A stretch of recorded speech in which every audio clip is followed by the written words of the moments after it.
and very excited to talk to you about a topic that is very much core to where I'm from, and I'll give you a short overview as to where I'm from in a moment. But the topic itself is like beyond big data, but really looking at how we can create cutting-edge solutions or creating cutting-edge experiences. Firstly to myself, my name is Julia von Winterfeldt. I have been back in Berlin now for nearly 2 years, and I am now today running an agency, a digital agency called AKQA. Let me just give you, as I said, 2 words about AKQA because it will set the context for what I'm going to show you. So AKQA is an ideas and innovation company, and what that means is we create ideas that are contributing, so they really mean something, because we believe that if they're not contributing, then everything is pollution. So anything that doesn't contribute is pollution. So really meaningful innovation, meaningful ideas, creating experiences that have a benefit to you as people, as users, in any way. And on top of that, we always start with a vision. What that means is, because we consult and support our clients, we want to make sure we're really creating a vision. Where is the journey going in this digital world for you as a client? And how can we make sure that we therefore go on this journey together? On top of that, though, we don't just talk about ideas and innovation. We actually create them, we manage them, we articulate them, and we use every type of media in the digital space that we can in order to truly create these brand experiences across each touch point. And a touch point meaning it can be on a desktop or on a laptop, it can be obviously mobile, or it can be anything through a social channel, or even an experience that is in a physical space but utilizes digital. So that's what we're about, and I think it's important to know that, because that's how I've set up this topic for today, which is going beyond big data and really creating or delivering cutting-edge creativity. So I hope this will be of interest to you. I've got 5 key case studies, which I think are always interesting to look at, that will help you, I think, understand why things should go beyond big data. But I just want to ask, before we go in there, some questions which you can respond with hands up. First of all, who does not have a smartphone on them right now? Okay, so okay, there's one person without a smartphone. That's interesting. And who has over about 50 apps on their smartphone? Oh, 50, 50. Okay, so it's not too many. Okay, right.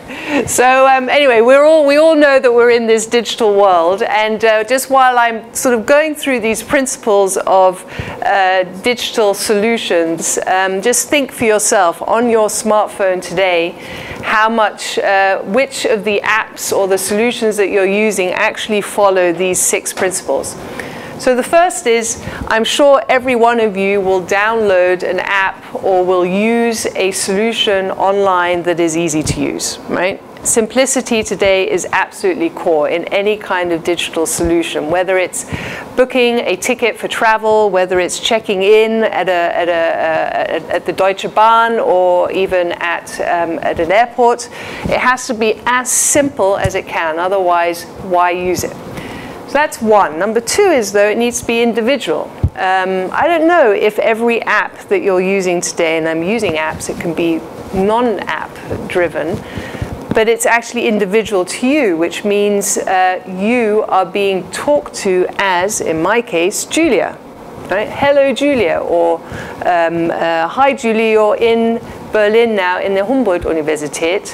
What can I do for you? So that's a second principle of making sure it's very tailored to you as an individual. Then the third is contextual, which means something should know, or my app should know, or the solution that I'm interacting with is actually very contextual. As an example, I was thinking today, I'm in Humboldt, well, I'm in this room right now. I'm talking to media students at the Humboldt-Universität, and I use Flipboard. Does anyone else use Flipboard as a means of, okay, one? Flipboard is like a media, concentrating media together, different types of information content. And I was thinking today, well, why doesn't my calendar actually tell Flipboard that I'm here this evening and then pulls content for me that is going to tell me a little bit more about what you're studying and how I can make my talk more relevant to you, right? That would be brilliant. Doesn't happen today, but it can soon, maybe at some point. So that's what I mean by contextual. It should be in the context of where I am and what I'm doing. The fourth is really continuous. I don't know, if you think about advertising that is constantly pushing stuff into your face. So I know, how many people read Facebook advertisements on the site? Anyone react to that anymore? No. Boring, right? I agree. But they still make most of their money out of that, by the way. That's Facebook's still biggest income is through the advertising, because advertisers still believe that's how you actually interact with the brand. But more and more important is this continuous conversation. So having social play a role. Your Facebook actually isn't the advertising. Your Facebook is a continuous conversation with you as the Facebook user and your brand interacting with you in a conversation, in a continual conversation. Not talking at you saying, look at this, look at my great product, but actually wanting to understand you and start to be relevant to you in a continuous format. And then the fifth is being open. Open in a sense of, we all know we're using the digital age through online to research, to know what we don't know. And today, companies will fight very hard to not be found out about certain things, because you can find everything out. So for example, I know Audi, how much CO2 emissions are they actually generating, or rather, are they being a sustainable company? And if they were to tell you, well, we are a sustainable company, anyone can find out that they're not as sustainable as they may want to claim they are. So you have to start to become open in every solution that you provide. And in that actually lies being trustworthy and making sure that you as a brand, you and your solutions as a brand are being as trustworthy and as supportive as you can. So again, think about these 6 principles. Think about what's on your smartphone right now. Which app you actually interact with. Probably the weather app is one that everyone wants to look at every morning, but is it actually simple to use? Do you get to the information quickly? Is it being in conversation with you?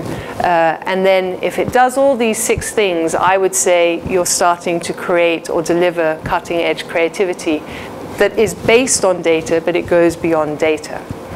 So I have some examples for you. We work with Nike. We've been working with Nike for 15 years, which is a wonderful brand to work with.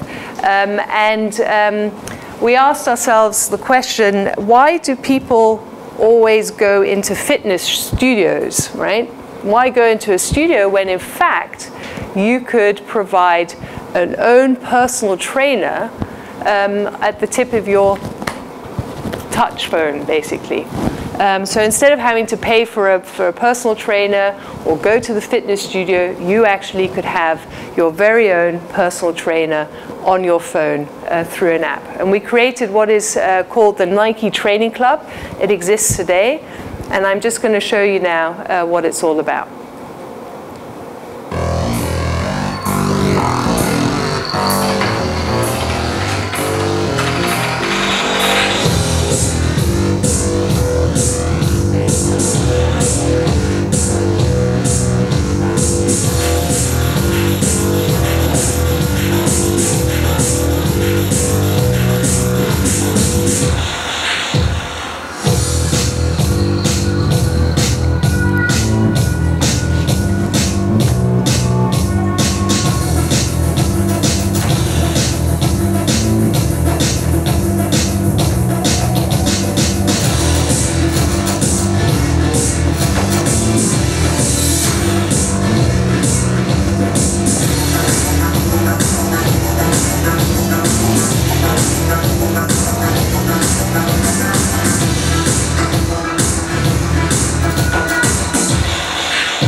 So pretty good music. But it's amazing, you know, how just as simple as that you can translate a physical need, as in a personal trainer, all into your own phone. Today, this was developed 2011. Today, there are many others. There's Freeletics. There's, I know there are many apps that have copied this. But Nike, being the brand that it is, still has a lot of loyalty and a lot of brand reputation, that it actually continues to be not quite at the top at all times in all countries, but certainly continues to rate very, very high. What's interesting, though, is I think also from maybe a media perspective, this application only works because, going back to the 6 principles, it's very individual. So it actually talks to me, Julia, and I can put in there what kind of trainings I want. It will then provide me with motivation through either athletes that are under the Nike brand that then talk to me and, you know, say, come on, continue, do something more, or you haven't trained for so long.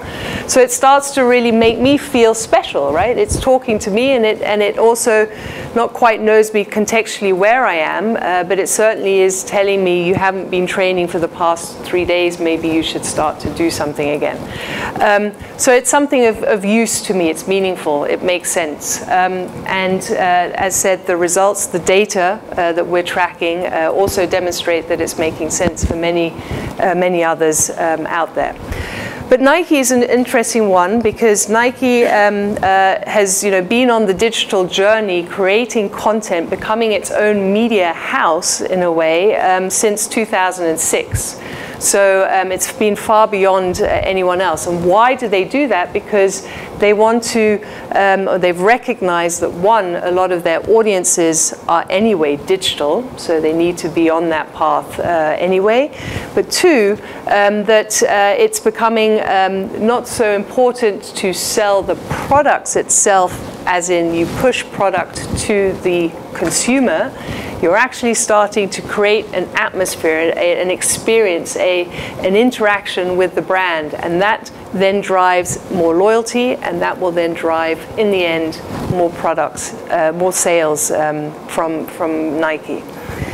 So another great example of building out this digital ecosystem is in the social space, where we had the task to think about how can, this was 2010, so it's actually before the Nike Training Club, how can we, Nike, bring 50,000 young athletes, footballers, to apply as potential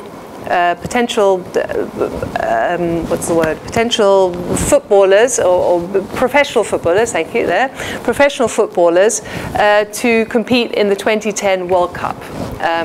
So how do we do that? And we gave that some thought, and we said, a difficult one. So you want 100 youngsters to actually compete in the World Cup. Then they said, okay, that's going to be difficult, but at least out of the 100, we want to be able to have 8 that are then chosen to not be in the World Cup in 2010, but lift themselves into the squad of future talent for football. So we said, okay, we will create what is called a campaign, Write the Future. And we embarked on a social engagement where we wanted youngsters to write about their future and take the chance. The chance being that they were able to then start to play and demonstrate why they should be chosen for this great opportunity. So I'm just going to skip to the film and give you an idea of what that is. In the brutal world of pro football, if you're 16 and not signed to a club, you're finished. The game out of reach, talent wasted, dreams broken. Instead of making more advertising, we created a way for Nike Football to hack the system and give these young players another shot. We called it the chance. Wave after wave of young players grabbed the microphone 150,000 spent in 5 continents and 55 countries, with Facebook as their common language. Those with the biggest support and the strongest resolve were scouted by the football elite.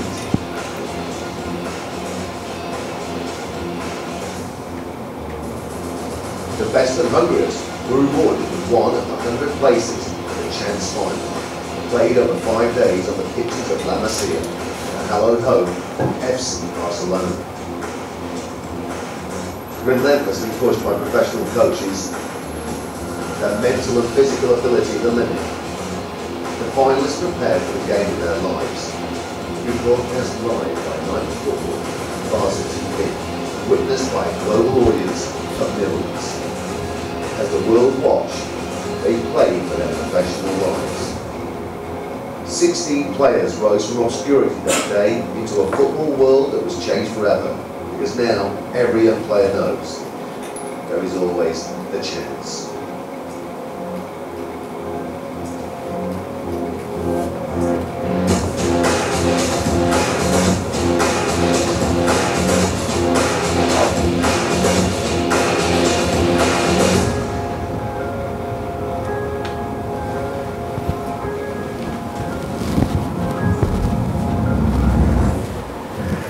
So I don't know whether the actual concept was clear.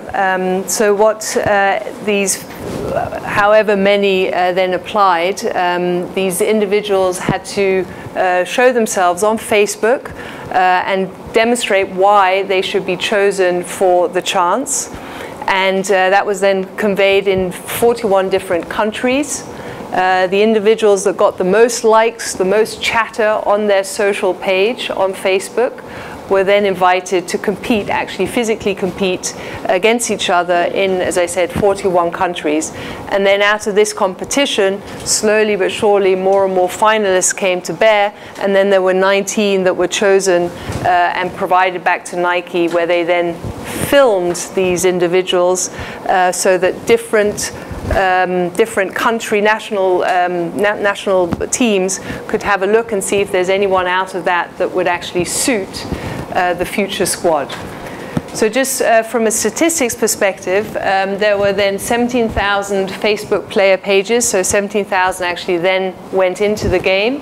5.5 million fans, meaning that's how many likes these 17,000 Facebook pages generated. Then through their videos and generating own content, these individuals, there were 2,000 real videos out there. Player posts, so the individuals putting posts out there just to generate more and more chatter about themselves so that they could then be chosen. And then out of that, there were actually 8 kids or 8 youngsters who were then found by national squads and actually recruited for future football. And we made a documentary out of that, which then helped more. But what is important, one of these 8 actually was chosen for the Australian national squad. So not just some city team, but actually for the Australian national squad and is in training today. So that's how, how social, at least, how this medium worked in the case of football for Nike. And on top of it, it also demonstrated how you can get so much spread, so much reach through social, and the content was only driven by the individuals themselves. So Nike did no content, no media build. It all happened through the participants that took part. So that was quite a success. I would say a big success, but certainly a new way. And again, it was done in 2010, a new way of how to use social. Today, there are many campaigns that are very similar or built on very similar grounds as this. Okay, but Nike is one. We also work with Vodafone. Vodafone had a problem at the end of 2013 where I don't know how many people have Vodafone as a phone. Okay, couple. Do you like Vodafone? Just put your hand up again. No, you see. So Vodafone really does have the problem that they have a good brand recognition, so everyone knows Vodafone, but no one likes Vodafone, right? So they asked us the question, or put the challenge out, well, how do we get us to really like Vodafone? How do we get people to like Vodafone? And we said, well, maybe you've got to put some emotion into your brand. Maybe you've got to touch people's hearts, that's how you like someone.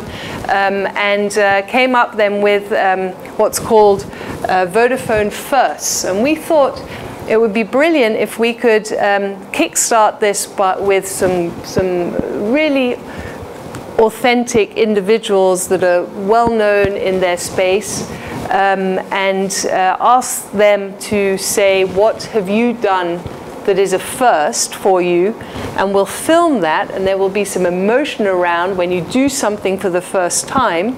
There's an excitement about it, and we'll film that, and then we can put the wrap around it that Vodafone is looking for firsts. And that started to generate other people, individuals like ourselves who are not so well known, to start to put up into social media or through Vodafone's websites, start to put up their own content.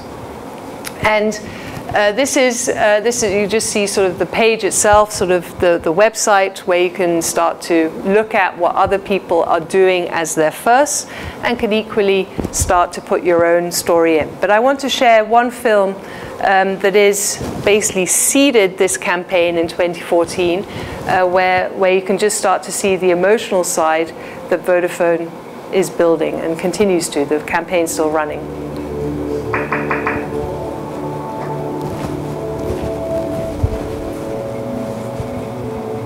I want women to be able to protect themselves.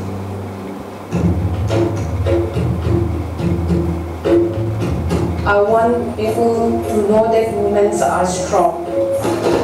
I'm opening the first American female fight club in India. Please come with one thing, sir. Are you coming or not? What is really exciting about this event, it is just the beginning of a bigger project.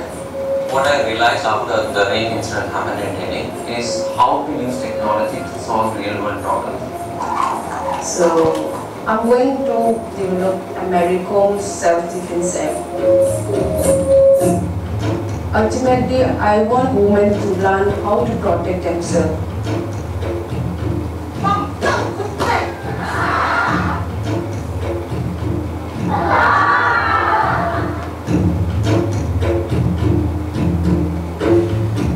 We have to be very fit like her in order to empower ourselves.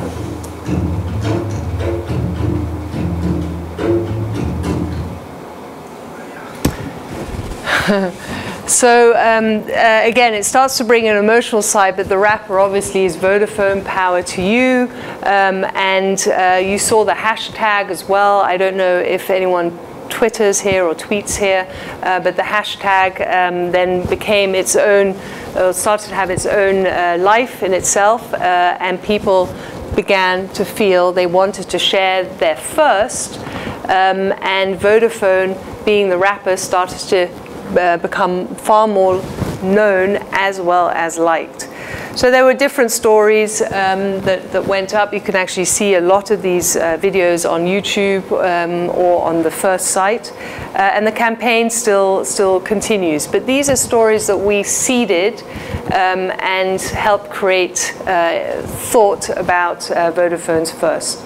Again, data plays a role, not because we want to show how well they've performed, but it also helps to optimize, to test and optimize what we can do better. And in this case, again, thankfully, through the good seeding of our stories, we were able to receive a number of results, or good results. So I'm going to shift now into another example. Again, maybe you've got the 6 principles still in your head around being, it's simple to use, it's relevant as in it's individual, it's contextual, it's continuous, it's open, and it's transparent. And we work with Audi, and here in Germany as well with Audi, where we were asked, can you change maybe the way that you can configure a car? I don't know if any of you have configured a car yet, or if you ever want to configure a car, because I believe that, I don't know, maybe your generation doesn't even want to have a car anymore. It's all about car sharing these days. But for those that still want to buy a car, configuring a car is of importance. And Audi USA, so it's not the Audi.com, but Audi USA put us with this challenge. And we came up, I think, with a great solution. Again, something that is easy to use, is relevant, and contextual. The passion fueling the redesign of AudiUSA.com is simple. It was more than just a site redesign. It was a reimagining of what an automotive site can and should be. Engineered, much like we engineer our cars. Anything worthy of the four rings is purpose-built. This is the philosophy that gives rise to simplicity and intelligent design. Following these principles, the site is powerful in its clarity, connecting people with exactly what they're looking for, exactly when they want it. Audi owners, and by extension, potential Audi owners, thrive on technology. The responsive design of the site ensures amazing performance on any device, making Audi an industry leader by introducing this innovation on a site of such magnitude.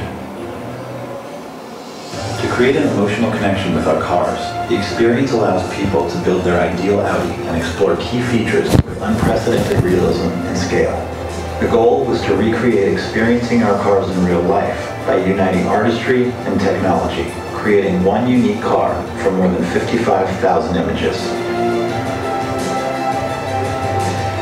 Building on Google's search technology, we pioneered an approach to integrate search and actually improve navigation rather than compete with it, helping people discover our cars, find any car quickly, get answers, even locate a dealer. Our search innovations make it possible for people to actually see local dealers' inventory. Tens of thousands of vehicles nationwide, new and certified pre-owned. Buyers find the right car and connect with the right dealer in seconds. The brilliant simplicity of my Audi unifies and manages everything an owner would want to know about an Audi. Learn about the next oil change, or find 20-inch alloy wheels, or learn how to use Audi Connect voice control. It's quick, clean access to understanding, owning, and enjoying every Audi. Our dedication to simplicity, design, and performance comes before all else, on the road and the site. This is what gives us the courage to reimagine the possible. This is the new AudiUSA.com. This is truth in engineering. So yeah, it's more locked into now the actual website, so it's not an application, it's not a social engagement, but it is really trying to make sure that you are very simply led through configuring a car and finding what your needs are. That's one, but also if you need a dealer or if you need a wheel change, you can find that very, very quickly. And that's where, going back to simplicity, often we forget that we don't have, well, we shouldn't have too much time in front of a laptop or in front of an iPad where you're doing things. You should try and be as simple as possible so that you can get to the goal that you're actually looking for. And this is one very good example. If you think about the content and the content display of things, I would say this is actually very very simple to follow. I know how many of you read newspapers online. Most of them are quite well organized, but it would be even better if you started to look at either magazines or newspapers in a far more relevant way. Pass me the information that I need, similar to Flipboard, although Flipboard is your own constellation of information. So yeah, this was responsive design, which you may all know of is so important regardless of what company you are. And what made Audi, I think, successful in this is the emotional side of how you put images into play on a website. Audi is an absolute premium brand. No one wants to see small thumbnails. You want to see the whole image of the car in full size to be able to relate and to be able to have an emotional reaction to this, particularly this beautiful car. And then equally, when you look at details, that you can actually zoom in and see what is behind it. You know, get that a little bit more haptic feel to the product that you're sharing. Particularly, again, if it's a premium brand. And what Audi has done, you saw it maybe on the video, is look at My Audi and see the connectedness of every experience. So this circle here is trying to show that there's a connection through data. If you put your information in to the website, then you've already given information to AudiUSA.com, which may then play into a retailer or into a dealer who can then track you, who can then call you up and be very proactive in its service. Equally, if you already have a car and you're more in the My Audi space, you are already in relationship now with Audi, and Audi can start to truly understand you and play to you. What I said earlier, one of the principles being continuous conversation with you as a loyal customer. So the website again provided good results, and the nice thing about this was there was absolutely no media. So we did no media buying, we did no media generating to get to this site. So no banners or anything like that. It's like, no, we don't need it. We were able to seed it purely by putting on their social channel, putting links into the site. Which we prefer doing versus, again, banner ads or advertising overall is something we don't believe in. So I'm going to do one last one. I hope it's still interesting to watch these videos or hear me talk. But one last one is Delta. And I'm pretty sure all of you travel in some sorts, whether that's leisure or because you're going home and you have a flying experience. I don't know how many of you have a certain application or an app from an airline that you may like, whether that's EasyJet or whether that's Lufthansa. That's all. You know, travel is actually very advanced in how it's using digital and digital channels, digital media in the right way. We had the task to understand, well, what can Delta, which is a US company, what can Delta do to actually enhance the experience from just being a transactional brand, digital brand, meaning getting your ticket on your phone.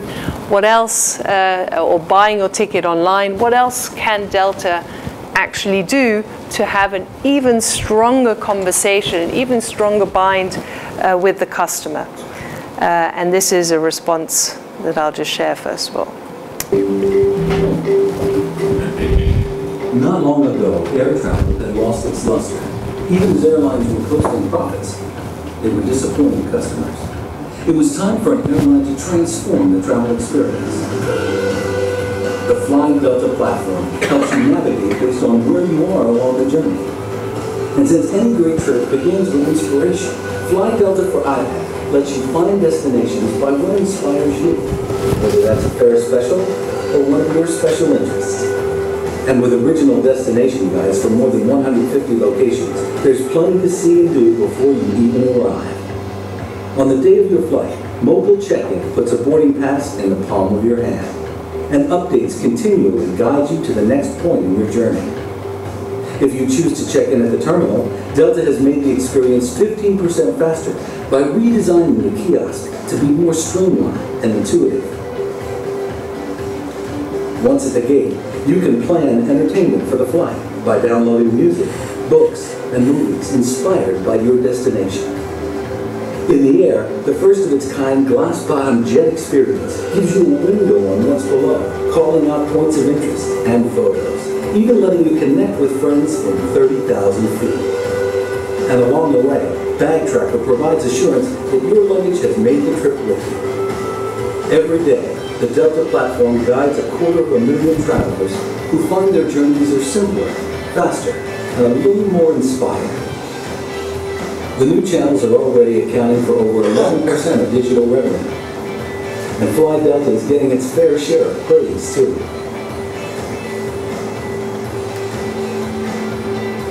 But perhaps most notably, in just 2 years, Delta went from last in Wall Street Journal's airline rankings to the very top of the list. By focusing on the traveler and having the courage to innovate, Delta continues its climb to becoming the travel brand of the future. So yeah, it's you know, we all know the booking engine. We all know that we can get passes in our pass book now if you're using an iPhone.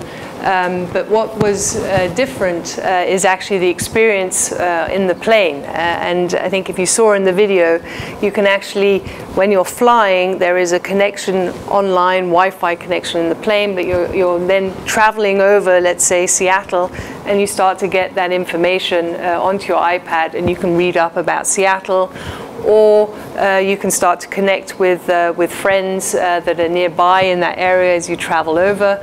It's quite fascinating to see how an experience becomes so much more richer than just a transaction. It becomes far more emotional through that way. So yeah, it's a piece I think that other airlines will soon follow. This is all quite similar to today's world, i.e. everyone's already doing this.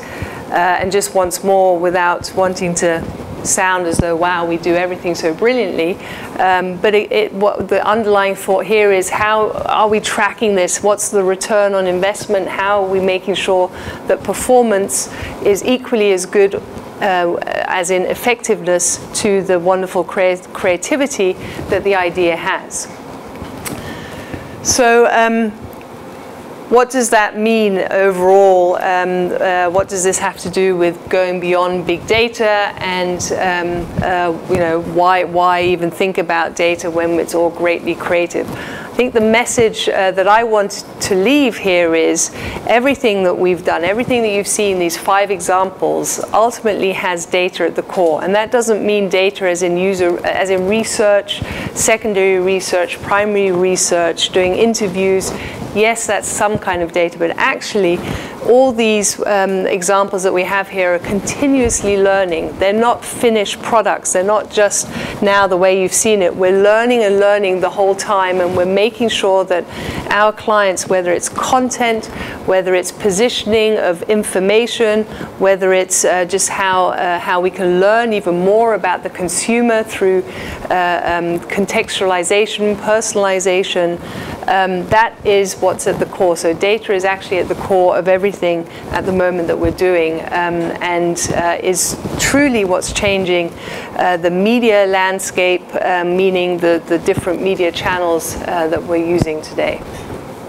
So ultimately, for me, you know, when I think about delivering creative or delivering cutting-edge creative, there's a new you know, there is a new role that's starting to really add itself in, and that is data science.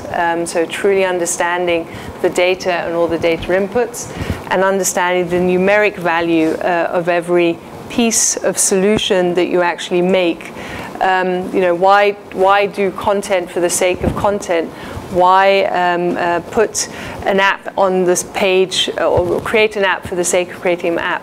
It has to have some value and some meaning. And therefore, you know, I wonder how going into, you know, your next stage, like where is your journey going as students? What's your job going to be? And I can only say everyone's hiring data scientists now. How does that then fit in with the studies that you have, and how can we make sure data is at the core also of these studies today?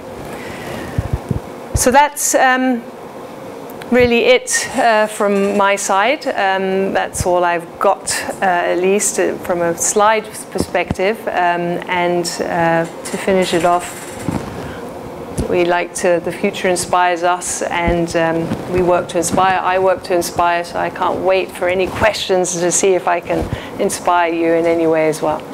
So thank you.